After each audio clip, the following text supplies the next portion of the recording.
My name is Tim Harry. I'm Assistant Art Director here at Sullen Clothing, the Sullen Art Collective.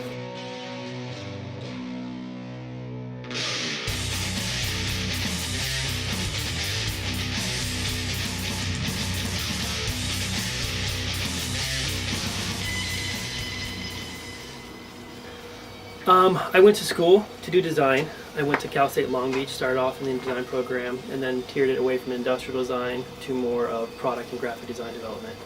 And I've been doing that as a side project ever since I left school. And then in 2009, I started working for Sullen as a sales rep because I really want to be part of the company, really want to be part of the business, and I really wanted to, build up to a level because they were such a fresh brand at the time. And then in end of 2010, the assistant art director position opened up. I was already doing a lot of graphic stuff anyway.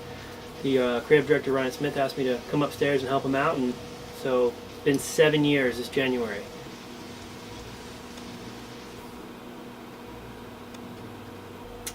You view it very broadly, so you can get a good grasp on it, but it's a little bit different from when you're looking at designs the regular consumers see to what you're honing in and design for Sullen, because things that work for us don't work for others, and vice versa. There are things you see brand, the big ones, Nikes and Quicksilvers and Hurleys do that would never sell to our customer. We admire them, they look rad, you get inspiration from them, but then there's stuff that we do that they would never touch the 10-foot pole. Our brand identity is probably the most important thing we have because we pitch it more of a lifestyle than just a clothing brand on its own. It's why we're with Sullen Art Collective. It's a lifestyle tattoo apparel brand. We like to make sure that the person that we're selling to is very blue collar. We rarely go too far out of the realm of doing something that doesn't fit the rare market that we do. And if we do, we try to parlay that with someone that's already comfortable in that market. Perfect example is, for 3 seasons in a row we did a collaboration with Grenade Snowboarding. They're really good in the industry. They're the young, hip guys. They've got cool artwork. So we worked with them to do a collaboration. They have the know-how, the technology, and the respect of their customers for their brand. So we were able to then bring our art and our lifestyle to their gloves and their jackets. It means a lot.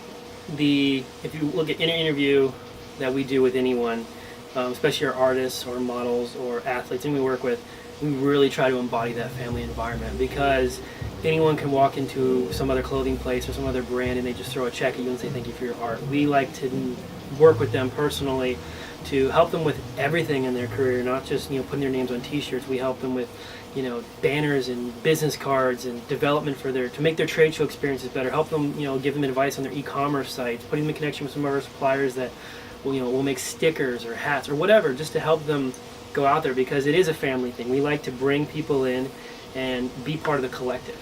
And those guys that we work with that have that and work with, they speak highly of us because we think highly of them. The beautiful thing about being here as long as I have is that we find new things and new departments and they roll around and you end up handing that to somebody else to take that realm, take that job description or take that thing, whatever, just to expand it out beyond what it is. It's always difficult. It's never really easy. The biggest thing you learn to do is not to pass the buck, but you realize where limits hit and where limits reach. So that this is what my part of this job is, to do this portion, and then when it hands to somebody else in their department, you need to trust that person gets it done. So once I started doing that a few years ago, where your hands on all the way in the cookie jar, it's just certain parts of it. It makes things move a lot smoother. One of my favorite artists actually I was a big fan of his before I even started working here, and I was so happy when I was able to actually bring him on board and make some Sullen shirts. It was Brian Ewing. He has a lot of pop punk art, posters, things for Troubadour, bands around the world. There's chances you probably have no way you haven't seen one of his posters somewhere, but he's been doing it for a very long time, a huge collector of his art. And then when I started working here, I'm a big fan of the black and gray artist Carlos Torres. His pieces are astonishing, the way he paints, the way he does things. I'm always admiring his stuff, so when I was able to get some artwork from him, that was really cool to me. So I walk around with a piece of art from him that no one else has or will ever see. And then Bob Tyrell has done some really, really stuff. The things that he can do with a portrait, things he can do with black and gray, graphite on paper, is really, really impressive. There's more than a handful of guys that just do some really amazing paintings, things you never thought would actually be able to be done and put on canvas or art-wise. But and then Ryan Smith, who works here, the creative director, when he gets a chance to sit down and shut the world out and not worry about all the stuff of being an owner of Sullen, he makes some really incredible artwork. His charcoal pieces are astonishing. He's always getting guys in here wanting to work with him just to see how he does it. And I always like watching him just shut things off and draw for a while.